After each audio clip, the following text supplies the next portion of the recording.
So, all right, we are live now.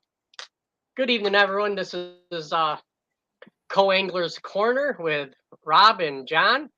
We have a very interesting and special guest this evening, Violetta Talley. Um, so we're not going to wait too much longer to bring her on. Rob, is there anything you want to talk about or mention No, I prior look to bringing her forward. on? No, she's I've seen her on J Angels. Let's Talk Fishing. She's a great communicator, and honored to have her on.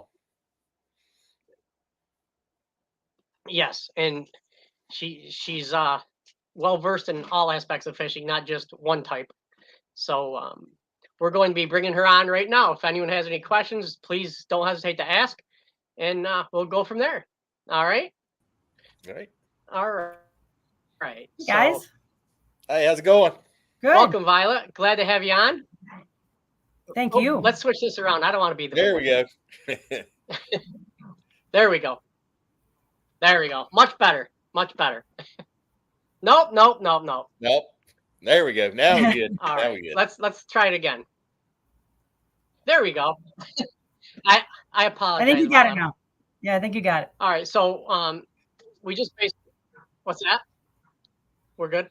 All right. Yep, we're good. So if you don't mind, give us a little background about you, and we'll go from there.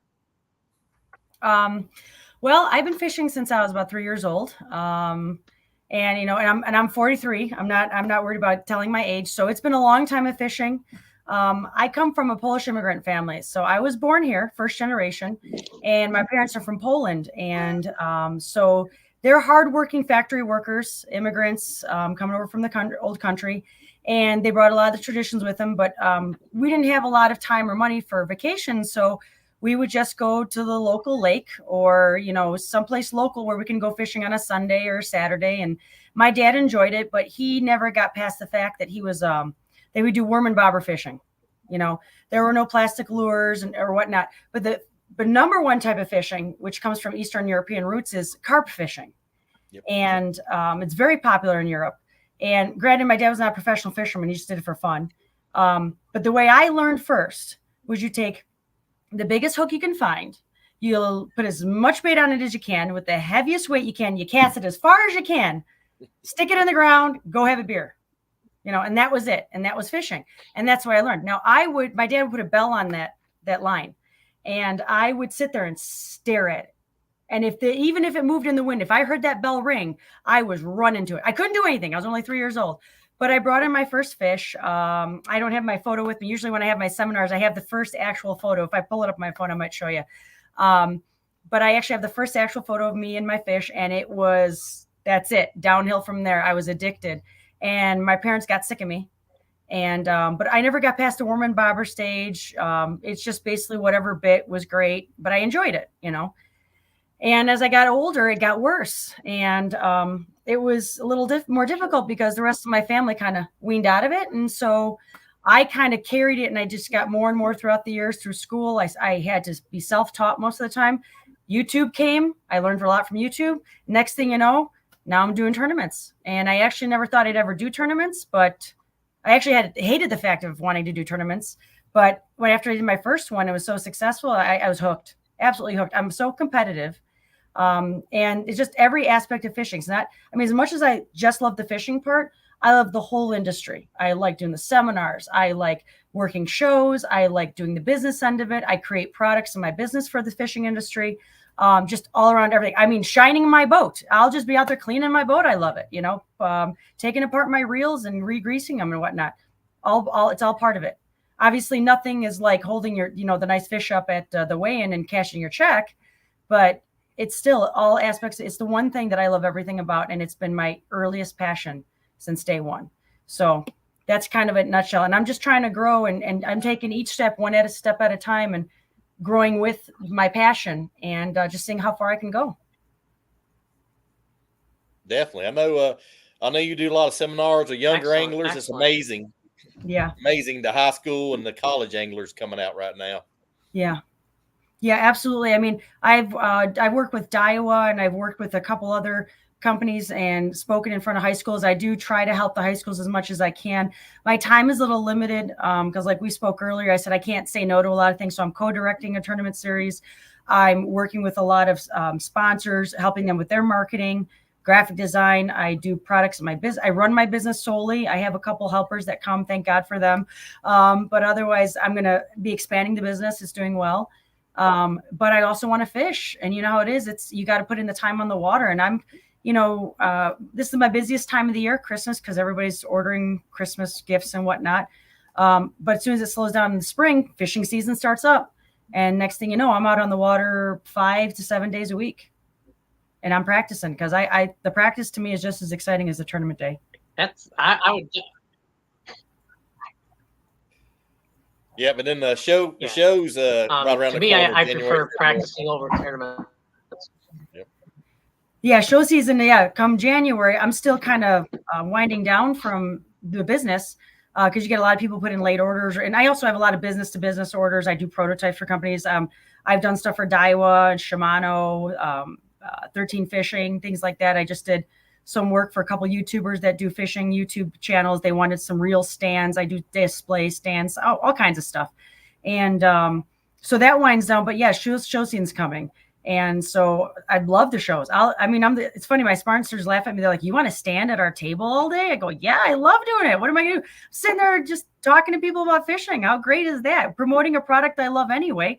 I don't promote a product that I don't love. So, and I love sharing stories with these people. It's a great way to meet people. It's a great way to get out there. I do all my shopping at the shows. I promote all the small businesses. I'm a small business owner. Why wouldn't I buy from them?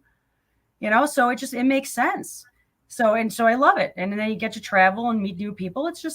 I think it's just all around fun. I have a great time. I just can't I don't have enough time in the day to do everything I want to do, unfortunately. I heard that. Mm-hmm. Yeah. What's the furthest south lake you fished on a tournament so far? Oh, I haven't done much outside the Midwest. I really need to expand more, but I've done Douglas. Yep. I've gone to Douglas Lake. I'm going to go to Gunnersville. I went to Chickamauga. Yep. I am going to do Gunnersville come March. That'll be my first time at Gunnersville. So a lot of those lakes outside the Midwest are new to me. I focus a lot in the Midwest just because that's where I do my tournaments. My time is limited being a business owner. Right. So travel, I want to try to minimize time with travel and staying any place or whatnot. So I did a lot in the bass clubs, but we went north to Wisconsin because they have a lot of great lakes up there. Smallmouth fishing, Sturgeon Bay is still my favorite place to go smallmouth fishing. I just had a field day there. You have a blast. When you have to throw back 4 and 5 pounders because they're not going to help you in a tournament. That's interesting, So, but still, it's just going out there fishing and you can catch hundreds of fish a day. And they're all 3, 4, 5 pounds. It got to the point where my one buddy in the boat, he said, can I put the net down? Because I really don't want to keep netting anymore. Can I fish? And I'm like, yeah, because I got on a roll, I got on a feeding frenzy and it didn't stop. But they were all 3.5, 4 pounds. They weren't going to help us. So he's like, can I put the net down? I'm like, yeah, you can put the net down. Let's just fish. But as far as south, I haven't. And that's one of the things I need to do. I need to go to the Southern Lakes and explore because it's a whole new world down there. Yeah. And I will. I'm just taking it a little at a time. I'm enjoying the journey. Yeah. But if some opportunity arises and I say, you know what, there's a tournament series, maybe a team thing or something where I'm working with somebody, whatever. Sponsor says, listen, we want you to go. But fine, I will definitely do it. I'll have to work out the business aspect of it. But eventually, yeah, I'd like to go that way. I'm just taking my time and enjoying the journey pretty much. Awesome. Can't blame you there. Right. Yeah, Douglas is awesome. I love Douglas because you can see the Smoky Mountains in the background. That's one of my favorites also. Gorgeous. It was actually, my personal best is there. My personal best isn't huge because I'm in the Midwest Lakes, but 6.5 pound largemouth. That's not a lot to a lot of people, but it's a lot to me. Fishing where a place, locally where 3, 4, 5 pounds is big, but 6.5 pounder, that's nice. It was nice. It was a surprise at the time where 4.5 was big for the tournament. But that was nice. That was a nice surprise, but it's fun looking at the trend. I absolutely love rocky, hard bottom, steep drop offs, those kinds of transitions. That's my thing. I hate grass, but grass is king, really, there's a lot in the grass. So I don't hate it. I don't feel like I'm as versatile with it, but I need to be. I believe in versatile angling. So, but yeah, so Douglas was kind of my forte when it came to that. Yeah, y'all to look into. I fish a lot of Del Hollow. Del Hollow's That's right what I up hear. your alley. That's what I hear. I don't know what I do. I probably never leave. Yeah, it's beautiful. And then Cumberland. I'm close to Cumberland in Kentucky, so another great lake. Yeah. And what's your? I feel your pain being up north. I'm in New York, and Oh yeah, that's right. You were telling me. But you guys have a lot of nice lakes, don't you? yeah, yeah. I'm in a. Oh yeah, I'm 10 minutes from Cayuga Lake, about an hour from St. Lawrence River. So, yeah, I'm kind of spoiled where I'm at. Mhm. But you know, the 5 and 6 pounders, they're big fish up here. Mm-hmm. So when you come in with 25 pounds, you think you're doing good. But sometimes it's not the best. But yeah, absolutely. Yeah, we have a lake up here. It is what it is. Yeah, in Wisconsin, just an hour away, I have a lake where you have to have 22 to 25 pounds to win it. Some of these tournaments in the summer. But then, late summer, early fall, where it's that kind of weird transition, or sometimes like the post spawn where it's kind of that funky stage, 15 pounds will win it. It depends. I mean, I got a fishery here, a chain of lakes where a 3-pounder is a good size fish. And I figured something out this year, but it was a little late in the year. I brought in three fish consistently over 5 pounds. One was close to 6 on a chain of lakes where 3 pounds is big. And so we have fisheries all around us that are phenomenal. And it's one of the seminars that I do, and especially with local bass clubs who think they can't do a lot, they can't travel a lot or whatever. I teach them. I started as a pond hopper. I started a lot like the Guggen Squad guys. And I watched them before they were big. When they lived the next town over from me. And, or they used to, I should say. They used to. And they started all their videos on all the local ponds that I was living around. And I said, well, this is how I learned fishing. I would watch the background and say, where are they? And fish where I knew were fish because they were catching them. And then I'd hone my skills. And I kind of grew up with them on YouTube and learned a lot of stuff, just watching what they were fishing and what they were doing. And so some of these ponds, I mean, there's a guy who caught a 9.5 pounder in a local pond. I mean, it wasn't, I don't know if it was put there. It's a big, huge subdivision pond. So obviously had to at some point, but there are some ponds where I consistently get fish over 3.5, 4 pounds, and they're all large on a frog. Dream come true, but a local fishery can be real good. You're going to work at it, but that makes you a better fisherman, I think. Yeah, definitely. Mm-hmm. Yes. Now, what is your, if you go to the lake, what is your confidence technique? What is your go-to? Jigging. Jigs all day. I mean, jigs in the grass, jigs swimming back, jigs hopping, bouncing, slow crawling, everything. I can throw a jig, and it's a 3/8 ounce missile jig all day long. And a California Love, which is green pumpkin black. Yep. Hands down. I mean, I have just destroyed people this year on that thing. And I mean, not saying that's the only thing, but my biggest thing is, especially when I promote in seminars, is you fish your environment. Yeah. So depending on the environment you're in, again, as I was telling you before, I don't fish a lot of grass just because I'm not as confident in it. But what I do fish is a lot of places you can throw a jig, and there's a lot I can do it. Now I do a lot of flipping and pitching. There's a lot of docks, there's a lot of covers, a lot of man-made structure. It's all private property. So I'm really good at casting and skipping and getting in and around spots. I'm not afraid to go above bars, around a pole, under a rock, all that stuff. I'll figure out how to fish to get that fish out of there, when I hook them. But that's where our fish are sitting. It's such a highly pressured fishery. I mean, we're in Chicagoland, millions and millions of people. And then COVID happened, millions and millions of people got fishing licenses. Yep. So everybody and their mother's out there. So those fish have seen everything.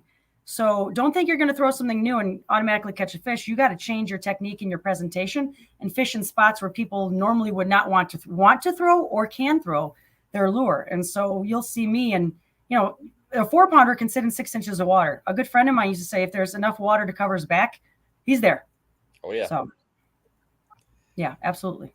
Yeah, definitely. I know COVID had a buddy, Horse Cabela's, and they couldn't keep kayaks in stock. It was amazing. I went to my local pond, and you just see kayaks everywhere. It's great, though. I mean, is amazing.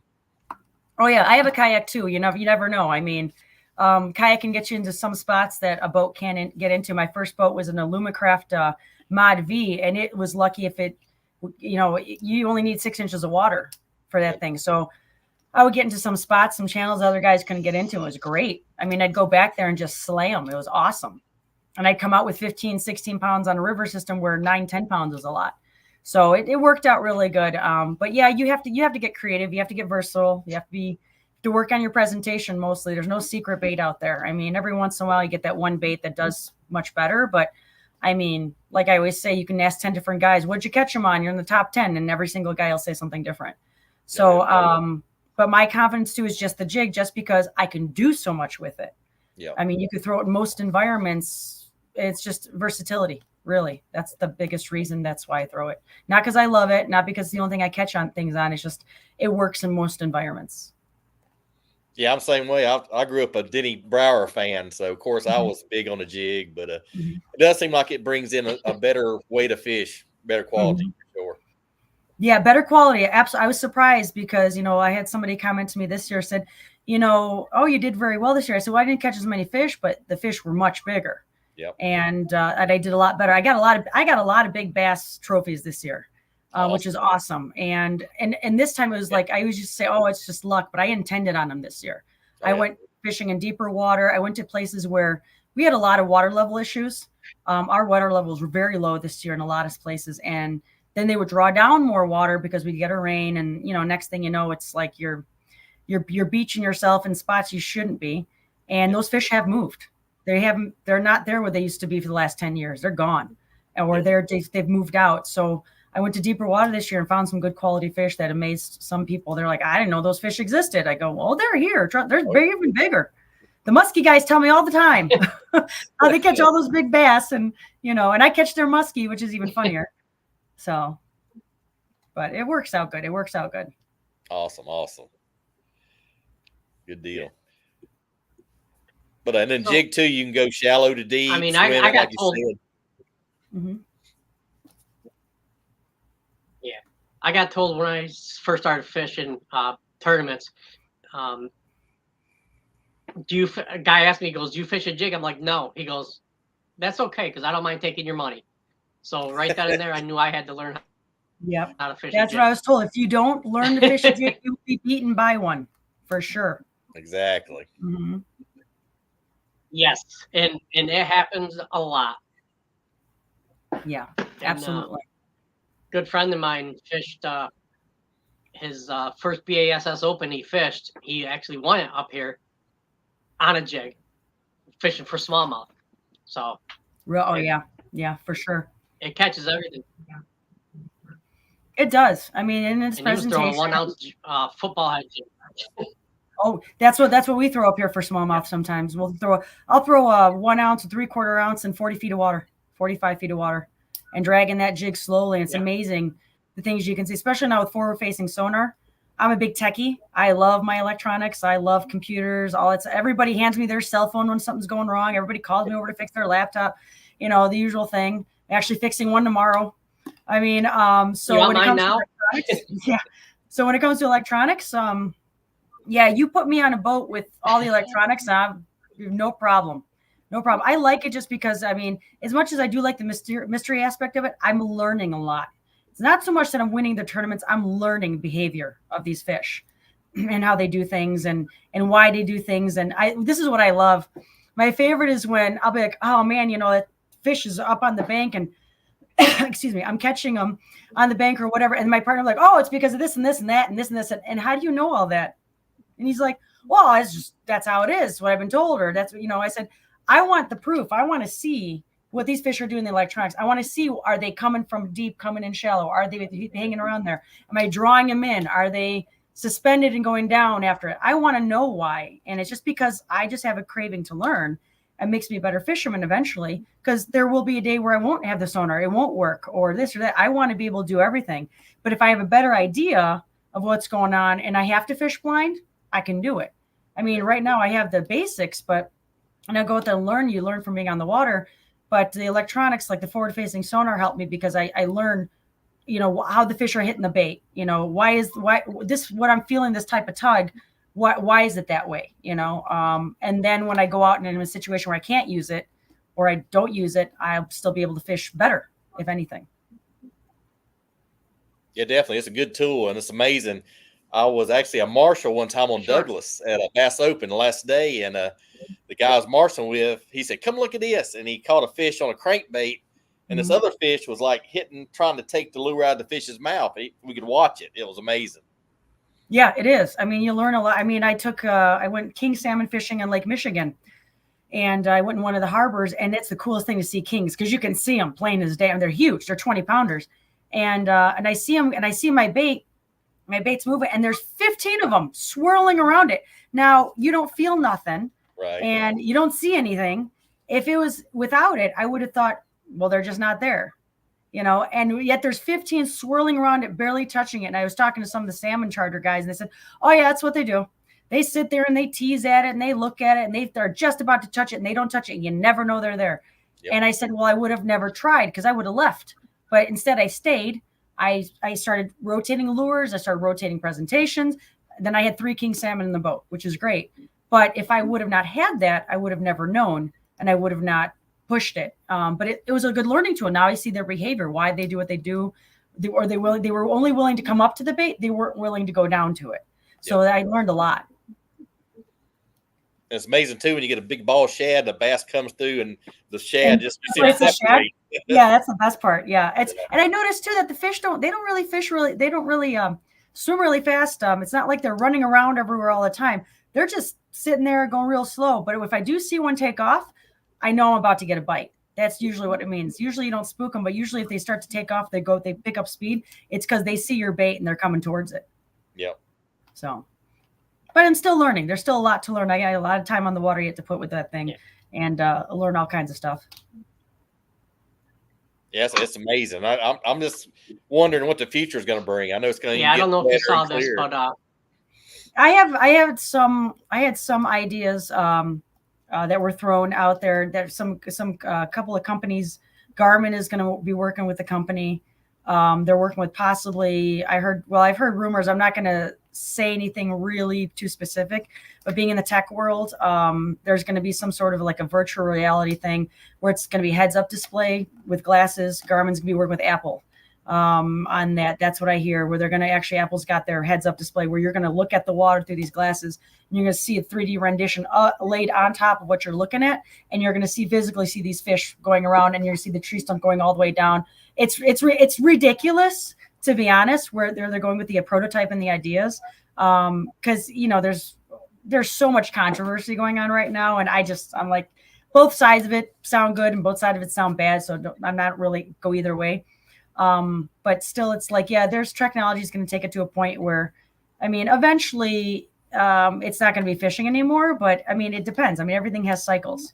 Yeah. So we'll see how it goes. I mean, there's only so far you can go until you just either can't afford it anymore or it's just not fishing anymore. So, but whatever happens. But right now we'll just kind of go with what it is. Yeah, I think it's like anything else. It's a tool, like power poles or whatever. It's another tool. So exactly.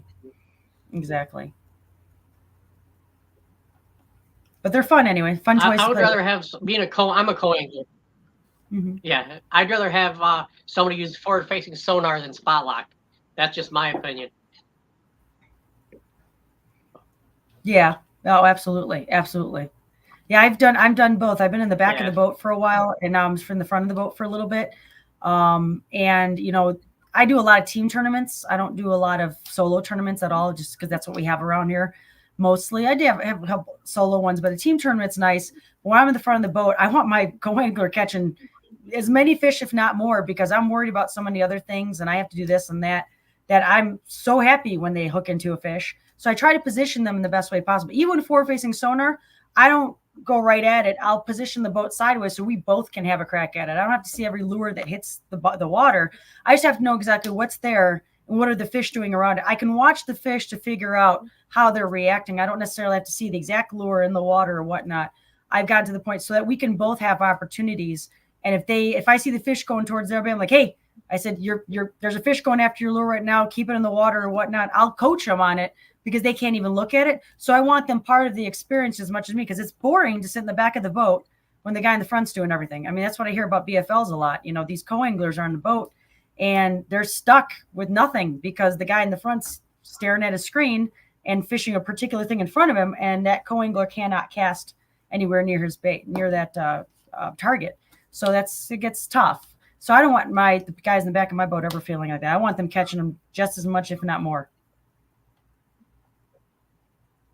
Yeah, definitely. I actually talked about Gunnersville. I fished a Toyota series as a co in Gunnersville, and a boater got on a pattern. I mean, we was in shallow, but he was ripping a chatterbait out of the grass, and he had like 24 pounds. I mean, he was on them, and I was throwing a spinnerbait behind him. And it's funny. Last of the day, he says, "Man, I can't upgrade," and he missed a couple of fish on this one shore about a boat launch, and says, "Let's run through here and see if you can get a couple more." He literally run the trolling motor, let me fish. It was pretty cool. Yeah, if you can't upgrade, why not? I mean, It's just as much fun, because if the morale's better too. If both of you guys on the boat are in good moods and you guys are doing well, I mean, that's what I usually, when I was I shouldn't say when, I'm still a co-angler a lot. I don't mind being in the back of the boat just fine. Like I said, that's how I started everything. But being in the back of the boat, sometimes it's my job just to help the guy in front help him make better decisions. Yeah. He makes better decisions. You know, keep it lively, keep it good, help him out. He helps me. I mean, it's a total team attitude. It's not, he's in front. Yes, he owns the boat. He's in charge of everything, whatever. Maybe he might be in charge of where we go, but I'll go practice. I had last couple of years, I had a boat. It never saw a tournament. It was just strictly for pre-fishing. I would pre-fish and do all that work for the gentleman in the front of the boat, because he had a job. I had a business. I could fish in the morning and I could work in the evening, or work whenever I want. I mean, granted, I still had to pay for it, unfortunately. But still, it was, you do your part. And so that both of you can benefit from it, because he shouldn't have to have all that weight on his shoulders anyway. Yeah. So, but that's more of a team tournament, not like where you guys are actually fishing, technically not against each other, but you're fishing separate things. But that's why I kind of like the team tournaments better. I'm not crazy about the draw tournaments as much, just because you can get a good guy in the front, you can get a bad guy in the front. You don't know what's going to be like. And I want to have a good day of fishing. My time is limited. So if I'm going to put my time into a day of fishing, I want it as best as possible. Granted, it's fishing. I know how it goes, but I'm going to try to get as much success out of it as I can. I mean, I kind of believe in making your luck most of the time. Granted, there is a little bit of just luck that comes out of nowhere, but I make a lot of my luck. I pre-make things. I practice a lot. I put a lot of time and effort into everything. And since my time is valuable, I try to make it count. Yeah. So, yeah.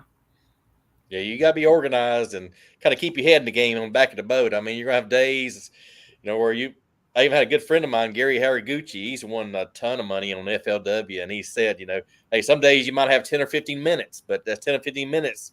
You got to capitalize and be ready. And he's absolutely right. You got to stay focused and nose to the grindstone. Exactly. And you guys got to work together. You guys got to compliment each other in some way or fashion. I mean, everybody's got their own way of doing things, but if it's going to be a team tournament, you got to figure out the strengths and weaknesses and focus on that. And if you guys both have the same strengths and weaknesses, fine, then double up and then you just go from there. But otherwise, you guys got to work together. Even if one guy just makes the fish show themselves and never catches a single fish, but the other guy actually comes in, which happened. I had a guy who threw a frog a lot in the front of my boat, and he'd get them to show themselves. They wouldn't hook, because they were just, they were pressured or they were just reacting. And I'd go right behind him with a wacky worm. Boom. And we catch him. He'd net it. Done. And that's how we did the whole day. He didn't care. He's like, it doesn't matter. I'll get that 4-pounder to show himself. You throw in right behind me. I'll net him. And we go cash a check. And we did. We cashed a check every tournament. It was great. Awesome. Yeah. It was a good year. Okay, yeah, I had one boater actually on Dale Hollow one time, a young guy. Yeah, we had a pretty good day. And then I got it on one of our future guests has a.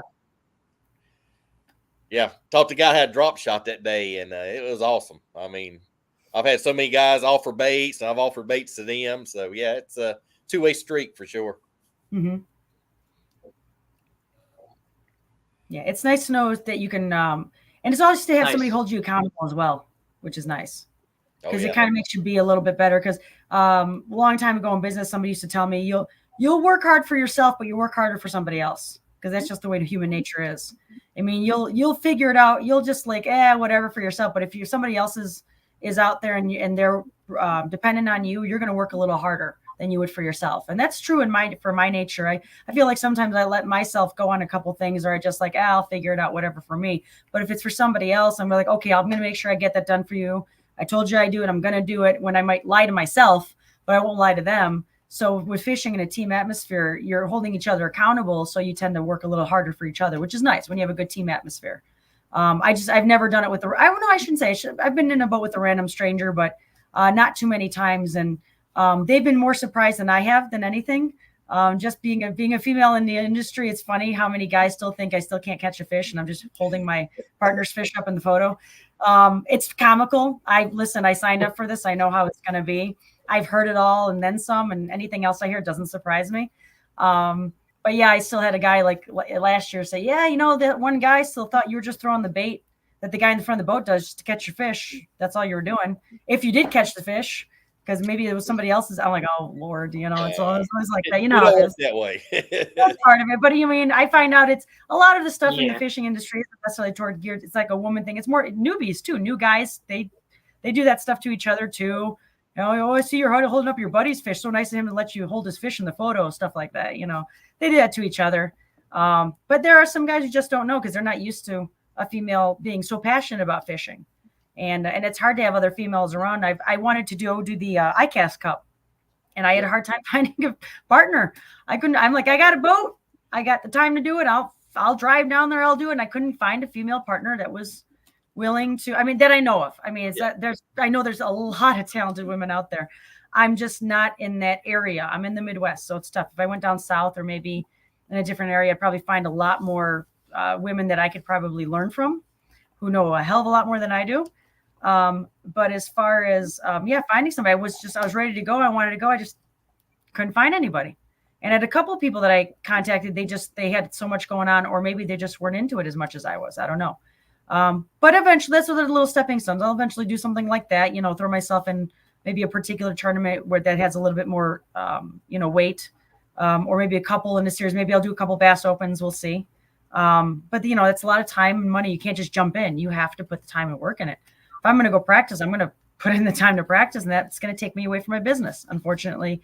And anything else. And I got a mom who's older, who's an hour away, who has health issues and whatnot. So it's hard for me just to pick up and go right now. But the good thing about fishing is you can do it for pretty much ever, which is nice.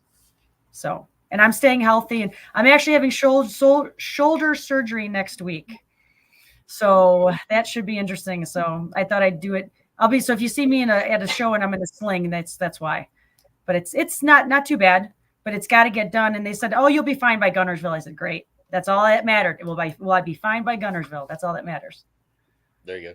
Yeah, we had a comment from a young lady. I know Ashley. She says, I think I've won more money out of back of a boat with a random stranger than I ever have won fishing a team tournament. Really? Oh, yeah. That's awesome. Good for her. She's a hammer. I know. That's awesome. That is awesome. And that's good. That means that she's probably very versatile, and she puts her time on the water, and she's seen a lot of environments, and she can pretty much probably be thrown into any environment and catch fish, which is awesome. That's what you need to do. So that's what it sounds like. If she's with a stranger, that means she's probably given some opportunity or not, and yet she makes the best of it, and she kicks butt, which is fantastic. Good for her. Yeah, awesome. Mm-hmm. That's a go-getter right there, I guarantee. Oh, yeah, for sure. Yeah, she's actually a future guest of ours as well. So. Oh, good. I'll definitely have to listen to that for sure. Yes. Yeah, I didn't see shit. Also says, sadly, I'd rather just show up the day before. And she says, right, yeah, you know what? There's actually excitement that because I had to do that all the time. Yeah. I never got a chance to practice. I didn't have a boat, and I started in a bass club where we'd go for these like weekend tournaments, and they treated it like any MLF, FLW type thing. And all the rules, and it was still competition, but it wasn't cutthroat. They were still really good guys, but they all had nice bass boats, electronics, all that stuff.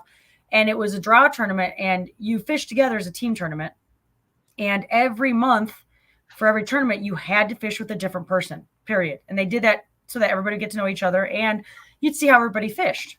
And it was awesome because I learned so many different styles. Yep. I learned different bass boats, different electronics. I mean, it was great. And most of the time we didn't get a chance to practice. We got maybe one day, maybe. And then sometimes I couldn't be there because that's when I was working a job and I'd have to show up on tournament day. So I was in there blind.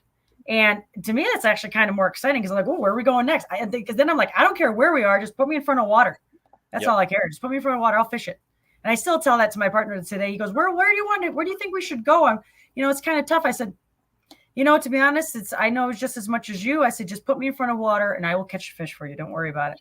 So, and sometimes that's exciting, more exciting than just sitting there and grinding it out for a week and then being like, okay, now what do we do? Because there's too much information in your head. Now all the ideas are swirling around and this, and then somebody says something. That's the worst. Yeah. Somebody says something in the doc and you're like, oh, geez, there goes everything. I just there goes my head. I'm done. I mean, it's all these ideas I had blown out of the water. Because then somebody said something and it's that guy who's in the clique who knows or always catches the big one, and you got to stop listening and you just kind of just go do it. Just go fish. That's all we got to do sometimes. So. Yeah, it seems like over the years I carry less and less tackle and fewer rods, and it just eliminates a lot of confusion. It just seems like it works better for me. I'm waiting for the day where I'm going to walk to the back of the boat with 2 rods and 1 pack of plastics, and that's it. That's going to be the day I'm like, yep. Then I've gone. That's a little. I've seen the situation too many times, but there are a couple of times like pond hopping. When I'll still pond hop if I had the time. I'd go walk around to some of these ponds. It's fun. Or rivers, I have a couple river systems around me where I can just go from shore and fish. And there's some really nice smallmouth out here. I'll take a small backpack with just one little tackle box, a couple hard baits, some plastics done, and 2 rods. And the only reason is 2 rods because in case one breaks or one stops working. That's the only reason. Otherwise, and that's it. I mean, it's pretty simple. I mean, if they're going to bite, they're going to bite. That's how it is. I mean, you can sit there and finesse and do all that. I am a big finesse fisherman. But like I said, I still believe in versatility. I only do finesse because a lot of people don't do it around here, and it catches a lot of fish behind people at the front of the boat. And so, 9 times out of 10, the guys will not finesse fish. They're just not into that, which is fine. That's fine. Leave it to me. You don't have to finesse fish. Don't learn it. You're good. You just keep doing what you're doing. I'll get you later on it. Don't worry about it. Yeah, I got to where I'll drop shot and I'll actually flip it and pitch it up shallow. Yeah, I agree with that. Well. Yep, I've done really well this year on that. Yep. When the Ned rig got popular, which it's been around forever, but when it really got popular, it was that one year it got really popular. When Z-Man came out with the TRD and all that stuff. Well, that was the year it got popular for me. I kind of in the area was one of the few that was fishing with it, like just pond hopping. I hadn't been in tournaments yet, and I just got into the bass club with a friend of mine who we used to fish together. He was retired, so he would fish around the area, and we would just link up sometimes and just go fish, just to have a partner to fish with. So we both got in the bass club, and I remember he was a huge power fisherman, huge. I mean, wouldn't throw anything except unless something he reel back really quick, right? And I would just kill him on the Fox River, just smallmouth after smallmouth on the Ned rig. He's like, "What are you throwing?" I'm like, "Ned rig," because I ain't throwing that stupid thing. He would watch me just fish after fish. He wouldn't get a bite, and he still wouldn't throw it. And I like, "I'll buy you a pack for Christmas." I'd hand it to him. I practically forced it to him. So I guess one day he went to a local golf course pond he lived on, and he decided to throw it because he was so frustrated he couldn't catch anything. And he nailed some really nice fish. Well, the next Bass Club tournament, and remember, I was pounding this into him because I felt bad for him because he wasn't fishing. I really didn't need to show him. Right. Well, he destroyed everybody in that tournament because I didn't throw the Ned rig in that tournament. It was up in Green Lake up in Wisconsin. And it was tough. I was throwing a chatterbait and ripping it through the grass, and I was getting some success. So at least I was putting the fish in the boat. The guy in the front of the boat was having a hard time, but you had to fish a little slower, and you had to yo-yo it through the grass. That's the only way they'd take it. But my other buddy, I guess they were in a part of the lake where when he threw that Ned rig, he said it was like he was putting on a clinic. He caught a 5.5 pounder, which was big bass. They won the tournament. And the guy in the front of his boat said, I was just a Uber driver netting his fish all day because this guy was nonstop. And he killed me with the bait that I forced down his throat. So I said, after this, I'm not showing you anything ever again because you're just going to take my money. So then I said, I'm never going to show anybody ever again. And here I am doing seminars showing everybody what I do, which is fine. I mean, it is what it is. I mean, it's the right time and place. Now, if I was in that part of that lake, I probably would have done the same he did, but it doesn't mean I would have caught the same fish either. So I was glad for him. He was so happy. But I'm going to tell you though, that after that day, he never put that darn Ned rig down. He must have thrown it everywhere all the time. And I go, no, now you're overdoing it. Now, it works and it's time and place, but it's something I wanted to show him because where we were in the river, it's king. It's king in that part of the river just because of the way people fish there. But yeah, then when you throw it everywhere, I'm like, I mean, he was ripping it through lily pads and grass. I'm like, what are you doing? Dang. But you catch him every once in a while. But anyway, it was just kind of funny how I forced it on him and then he ended up winning against me with it, which is funny. That is pretty good. I had the same thing with a frog. I caught a couple nice ones on the frog and I couldn't hardly put it down. And finally I had to hit my hand and say, okay, enough of the frog. Well, there's nothing. Yeah, there's nothing right. And actually, people get away from it. They'll use only the frog in certain situations. Yep. They had a guy in the front of my boat a couple years ago, and he would not put that frog down. And granted, he would get 100 casts in, not a single blow up. But when he did get that blow up, he'd get that big fish. We'd always have big bass because of that. Or he'd make the fish show themselves so I can then throw behind him. Then it works. I mean, then that's okay. But it was like they would laugh. People laugh and say, oh, yeah, Jonah's frog. He'd always throw that. That's all he throws is a frog. All he's got a frog on his deck and maybe one other bait. And I'm like, let him. If you've seen what he did with that frog, now because of him, I throw the frog in spots that most people wouldn't throw. And you'd be surprised at the attention it gets, even if it's not a hit, even if you don't hook him. At least now I know, okay, he's there. And then hurry up, throw the other rod, the backup rod, and throw that in there and get him. And it's just another tactic. It's a way to do it. I don't see a lot of guys doing that. Yeah, I got to where I blow up on a frog. I skip a Cinco in there or something, just hurry up and get something right there to it. So exactly. It's a great technique. I mean, especially in pressured waters where you just need them to show themselves because sonar or not, there are some fish you are just not going to see. And they won't move. And to get them to move, there's certain things you got to do, and you got to be willing to do what others are not to get the things that others won't get. And that's a big thing in my vocabulary for sure. And everything I'll notice, I'll do a lot of crankbait and angles. You can hit just one log 50 times, and the 51st time you go a different way, and boom, you get him. Mm-hmm. And that's crankbait fishing for sure. That's one of the things that I need to do more. It's hard out here because we do have a lot of grass. As much as I love to not love grass and I love throwing a jig on hard surfaces, there's very few places. I mean, Lake Geneva, which is a big fish lake up here that I do a tournament on, it's all grass. The whole thing's grass. I mean, there's very few areas that are just rock. And even the grass is 20 feet tall in a lot of places. It's crazy. So crankbaiting is kind of hard. And a lot of the systems out here, we have a lot of grass, lily pads, a lot of algae, a lot of just all kinds of grass growth. I can't even name them all. I really need to learn my grasses because I have so much grass out here. So it's hard for me to do crankbait fishing. I really want to do more. I'm working with PH Custom Lures. There's a great balsa bait company, one of the best in the country, if not the best. And he just started doing some glide baits, some amazing glide baits that's becoming the thing now. But yeah, I'd love to throw more of the crankbaits. It's just hard out here. So it'd be nice for me to go to like Southern Lakes or other lakes like Dale Hollow and whatnot. And Gunnersville, I think I'll get a chance. I'd like to throw some of those. It would be nice to do more crankbait fishing, but it's so hard out here. Just because of the environment, it's hard. I mean, there are bits and pieces. There are times where I can throw it. I just wish I could throw a little bit more. I want to work crankbaits a little bit more, be more versatile with them, more finesse. Yeah. Douglas Lakes, like Cherokee, is big crankbait area. So they actually got a fishing expo there around January, February, and usually there's a bunch of homemade balsa bait makers. It's amazing. But Phil Hunt makes some amazing baits. Yeah, Phil makes phenomenal stuff. It's fabulous, and he gave me a good sample of them. And like I said, he hand tunes all of them. They all run great. I mean, there are a lot of guys out here that do throw them. You didn't think? I mean, he told me that the Midwest is one of the areas where the balsa isn't as popular, but I think it is. It's just that nobody's talking about it because they know what they have. And a couple of these guys are very loyal, just balsa bait. They just go for balsa crankbaits. I mean, they have their time and place. Other ones do as well. But there's definitely a lot more going on up here with the balsas than we all think, because the guys aren't just saying anything, especially on the Mississippi River. Yeah. There's a couple of good guys, good pros out there who are throwing them there, and they're just not saying anything. And that's one of the reasons I want to kind of get more into the crankbaits. Like I said, I'm not a big power fisherman, but that's one of the things I need to, because it's a weakness. I need to make it more of a strength.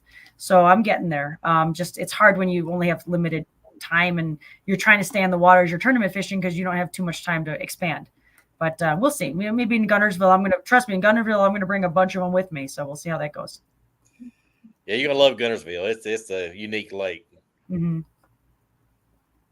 Yeah, for sure. Yeah. I'm hoping for that 10-pounder.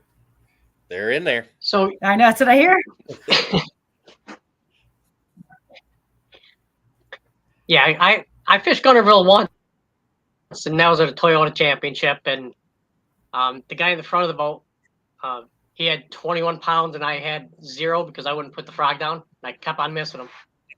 Oh yeah, So, that's. but I had that's, fun. I had fun time, and yeah. But I'm not a big frog fisherman where I'm at, because a lot of the smallmouth up here don't go after them. But they do. They do if you get the right ones.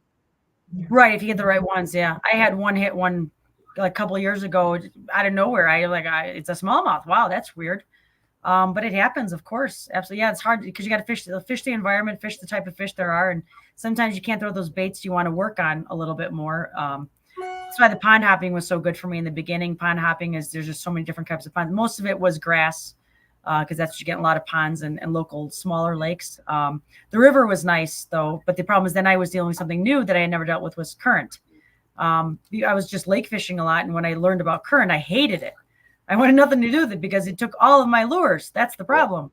But then when I learned how to make it work for me and why the current is there and why it's so beneficial and what's in the current or just outside the current, then it was now I love river fishing. It's like the Mississippi is one of my favorite places. I got the Fox River here, which flows in to the Mississippi and Illinois and all that stuff. And smaller ones like the Kankakee where you can wade for really nice smallmouth. I mean, it's 4 or 5 pound smallmouth out here in those rivers. It's nice.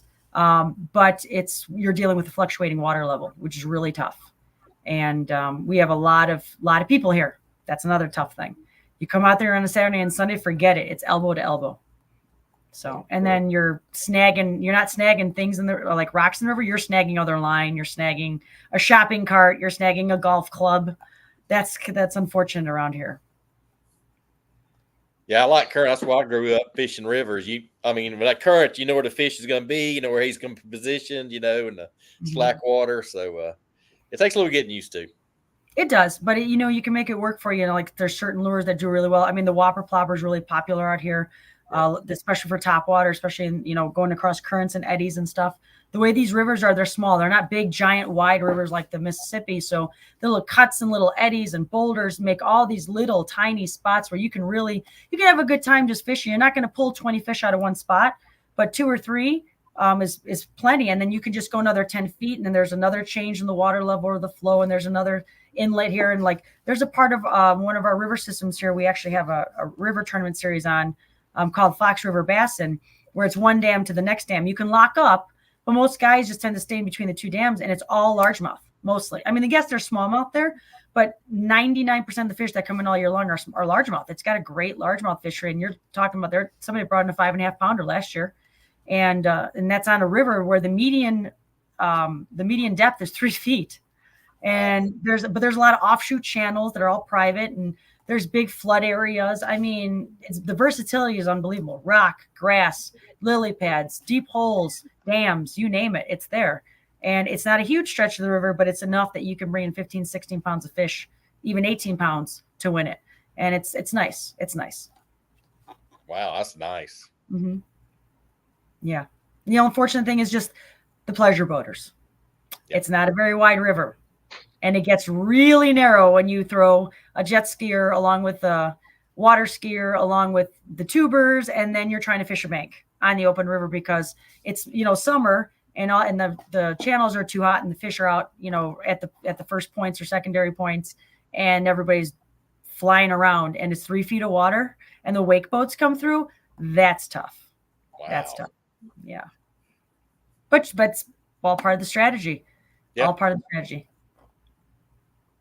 And I've seen sometimes with the wake boats and all that, we'll get the shad stirred up and they'll start flicking on the surface. That's what I'm saying. Yep. Sometimes it's not bad. I mean, it doesn't bother me. I mean, it's amazing how gymnastic you can be when you got 1 foot on a trolling motor and you're standing on the other one and you really need to catch fish. It's amazing how my balance just improves automatically because I'm so focused on fishing.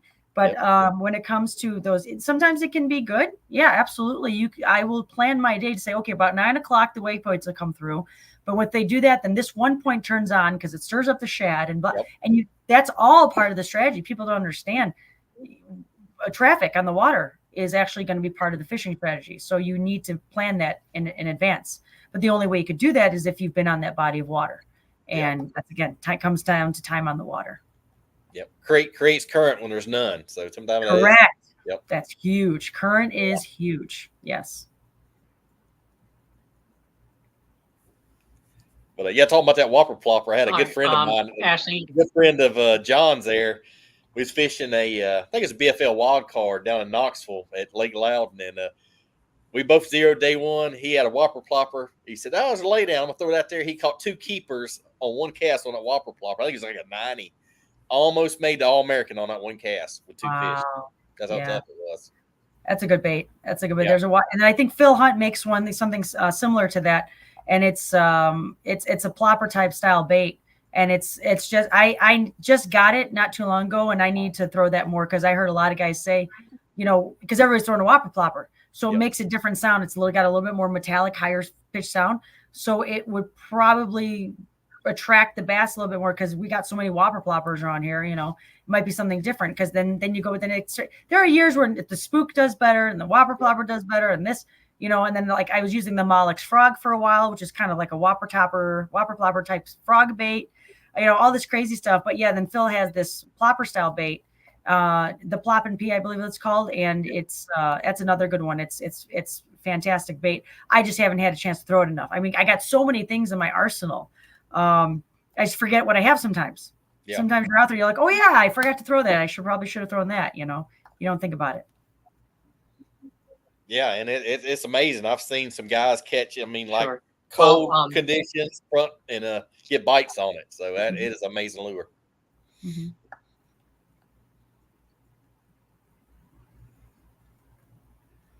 Yeah, well, we're gonna start to wind down, I should say. Sure. Violetta, you want to talk about some of your sponsors and give a shout out to them before we have to say goodbye and possibly have you on again? Because it sounds like you have a lot more to talk about. Talk about fishing all day. Everybody knows, like, yeah, you can't stop me. I mean, I used to be afraid of with seminars. I go, you want me to fill 45 minutes? I can't talk for that long. Hour and a half later, they're shutting me off, But I watch the audience and I make sure I don't want to bore anybody to death either. But so some of my sponsors, like one of my best sponsors, Lake County Water Sports, local dealer in town. They just became a brand new skeeter dealer, and in Northern Illinois, and they're the premier skeeter dealer out here. They're one of the only ones. Wonderful family-owned business. Took me under their wing, knew nothing about me. Just they said, you love fishing. You don't have a boat. We're not expecting you to buy a boat or anything. Or we'll see what we can do about working with you and other companies. There's a way to, get you going with some of these companies. We'll get you in the door. Just great people, wonderful people. Didn't expect anything of me, but they believed in me, which is huge in this industry. Belief in people and supporting each other is huge. It's a small world. And they knew nothing about me. They believed in me. And and the way I do it is you do that for me and you don't expect anything. I want to do 10 times more for you because you've been great. And I tried to bring them business and service. And I actually was one of the people that helped them get the Skeeter dealership. So they helped me work with Skeeter to run my own Skeeter boat this year, which is awesome. An FXR20 for sale. Everybody's looking for it. Boats are for sale like crazy now, but it's an awesome boat. I absolutely love Skeeter. It's a great brand, and it's going to be a great partnership with them. And like I said, they're a nice family-owned business. They're always busy, which is great, but they're always willing to take on another customer and help anybody out, which I love. They just got a great atmosphere. And of course, Grant Rods, Jim Grant has been wonderful to me. He's been awesome. I love that he's the business guy, the owner, the maker, the magician, the wizard of the whole thing, and you get to meet him at the show. He's the guy who's shaking your hand and selling you the rod, but he's also the guy who's been making them for the last, I don't know how many years, 40, 50, 60, 80 years. It seems like this time it was 40 years. But and he has so much knowledge, but he has so many great connections in the fishing industry. He knows so many people. It's not just about making the rod and making the money. It's about making good connections and talking to people and going everywhere and being a part of the whole industry. He taught me that, and he got me into a lot of doors that I probably wouldn't have been able to get into. So I'll give him a lot of credit for that. And of course, like I said, I got a lot of other companies. It's very unusual. is Trudy Midas from España Silk. It's a company that actually deals, it's technically more female driven. She's female owned business. They do a lot of hair care, lotions type thing, but more for the organic animal industry. I was actually used to be a horse trainer, and I met her when I used to have horses, and she used to do all the stuff for, I mean, this high end horses, $100,000 plus. I mean, horses that cost more than bass boats, put it that way. So they had to really take care of these horses, and she did all the products and all this stuff. And it comes from a wonderful story. We'll carry that another time. But she's been a wonderful fan of mine. I used to do a lot of photography for her, and we used to be at shows together. And when I got into fishing, she shared the story and said, my dad and I fished when I was little. We lived off the land. We ate the fish we caught, and he's like my hero. And he taught me how to fish and hunt and all that stuff. And I think it's so awesome that you're a female in the fishing industry. I want to support you. I want to be your number one fan. And she came along, even though she knows that her product may never hardly ever sell in this industry. She doesn't care. She goes, I'm going to support you. I'm going to help you out. I just think it's so cool that you're doing everything you do. So I want to be your number one fan. And I think that, and she's a multi-million-dollar business, international, and does it all herself, which is a feat in itself. So I create partnerships with all my sponsors. They're not just, they have a product, they give it to me. I mean, nobody's paying me huge salaries. I like that I know all these people. I know the people at Daiwa. I know the people, I know the guy at Lowrance. I mean, there's so many other companies, and I have some sort of a friendship or partnership or some sort of relationship with them, because we're all in this together. We're all doing the same thing. We're all here for the same reason. Yes, we're trying to make money. Money pays the bills, but what's the side effect? And we make great connections, and we learn from each other. It's huge. And so I like to work with any companies that are like that. I'm a business owner. Granted, it's business, but I also want to be in this all together, and for the right reasons. And that's why I love forming the friendships and partnerships with these guys, no matter how big or small. I mean, I give everybody a chance. Yeah, talk about the FXR. That's a great platform to fish on. Oh my gosh, was it amazing? I love it. I don't want to let the boat go, but I know the next one's coming. But I'm just like, and I got to tell you, I just finished detailing it, and I sat there for 2 days for 4 or 5 hours. I mean, I had toothbrushes. I was like, I'm going to make this thing so beautiful over the next day. He's going to love it as much as I will, because that thing is, and that motor, I mean, I got it. Oh, I'm in heaven. And I'm thankful every day I get to be on it. And I want to sell a bunch of them because it's a great company. The dealership's awesome. Lake County's been amazing. So I want to help them become a good skeeter dealer, because they got everything it takes. They don't have the size right now. They don't have the huge staff. Everybody's hurting for technicians. Yep. It's hard with technicians and stuff, the way things are, but they're still plugging away. They're making customers happy, and they're selling boats. Not as many as we can because of the way things are, but hopefully next year will be a better year. But definitely that FXR, oh my gosh, it's amazing. It is absolutely amazing. I love it. Yeah, I was on a Bass Open at Cherokee one time, and I fished with Clay Dyer, and he had an FXR, and it was a great day, man. It was beautiful. Oh yeah, it's beautiful. It doesn't have to be the fastest. It's not necessarily the fastest, although they go pretty good. But it's what would they call a sexy boat? Everybody, It's beautiful, but it's very functional. It's well made, well put together, and it makes, put it this way, it makes fishing so much easier, because it lets you fish. Yep. You're not fighting something on the boat. You're not trying to fix this. You're not trying to maneuver around this, or you don't have to finagle or finesse this thing on the boat so it works better. They put everything exactly how it should be, where it needs to be, so you can fish. And it's awesome. And I'm just in awe of the stuff they do. Granted, there are a lot of boat dealers out there and a lot of boat companies, but Skeeter's really premier. They are awesome. Right. And the FXR is going to make somebody happy soon. I can't wait. I heard that. And talk about Jim Grant. I mean, his rods are like a work of art. I mean, if I got one, I'd be hard. I don't know if I could fish with it. I mean, he's just so detailed and all. It is. And even the I like the Pyar, the Cuda is my favorite, just because it is beautiful, but it is extremely functional. And I'm going to tell you right now, you can beat them to death, and they are still the shiniest. Well put together. There's nothing has chipped off or fallen off my rods, and they are banging in the back of the boat. You know how it is when you're in the back of the boat and you've got them all stuck together. I mean, I've banged the heck out of them, and they still stay shiny. I bring them to the seminars, and I do little, presentations with them. And the guys pick them up and look at them and they go, "Oh, is this a newer rod?" I go, "No, I've had it for 4 years." And I fish with it every single day almost. And it's like, that's how well made it is. And people, yes, they are more expensive. Yep. They're not like a St. Croix that's $120 off the shelf. But there's a reason for it. Nothing against St. Croix. We love everybody. But they're more expensive, but there's a reason for it. Lifetime warranty. Who does that? Nobody does that. And also they last. You don't ever need to replace it unless you like close it in the car door like I did once. And we won't talk about it. But it happens, and he understands that, and you pay a lot of money for it. So he's willing to give you another one within reason, obviously, but they last. You can actually fish, which is great.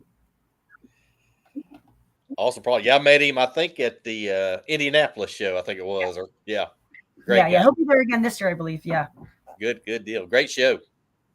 Yes, it is.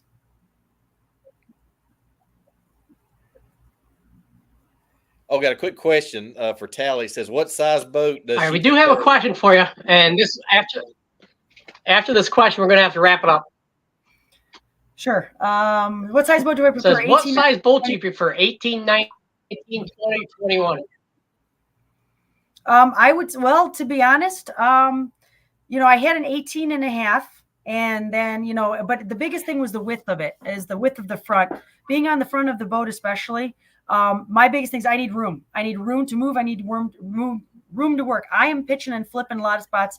I'm going to be rotating the sonar or whatnot. I need to be able to move around, have rods on the deck. All of a sudden overnight, you'll have 20 rods on the deck, and when you only intended on 4 happens. I also want room for my partner to be able to come up and fish. Vice versa. If I'm in the back of the boat, it'd be nice to have room in the front of the boat if I can come up there in the team tournament. I ran a 20'6" this year. I'd love to run a 20. Now I hear that the 20 or the 21, I hear the 21 footer on Cedar 21.6 is not wider. It's just as wide. It's just longer by a foot. So the width right now is great. So the 20'6" is perfect. I don't see why I should have anything bigger, but if you show me a wider boat, I'll probably fall in love with that too. So my biggest thing is width. I want that width on the beam, especially. I want to be able to work. So that's the thing. Length, as far as drivability and whatnot, I haven't had enough experience to drive like a 21 footer versus the 20. As far as but I hear that the 21 footers have a little bit better handling. But I handle that 20'6", no problem. No issues whatsoever. I have not a single issue whatsoever. I have no complaints. And everybody I take for a ride, they're impressed. So 20'6" right now I think is fine. I'd like to try 21, but I don't think it's gonna make much of a difference for me.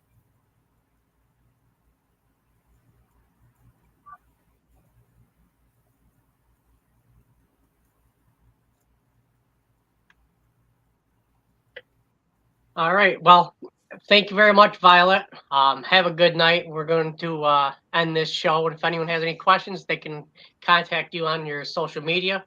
Absolutely, they can. We've had that scrolling around there. They can contact you that way. Yeah, I mean, guys, thank you so much. And, we'll definitely have to try to get you back on again. I know your schedule is getting busy, so. Yeah, I appreciate everything. Thank you so much for everything, guys. I really appreciate it.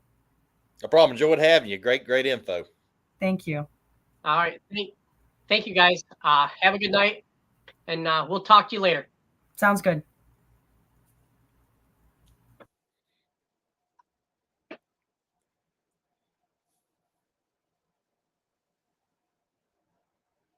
Oh, Rob.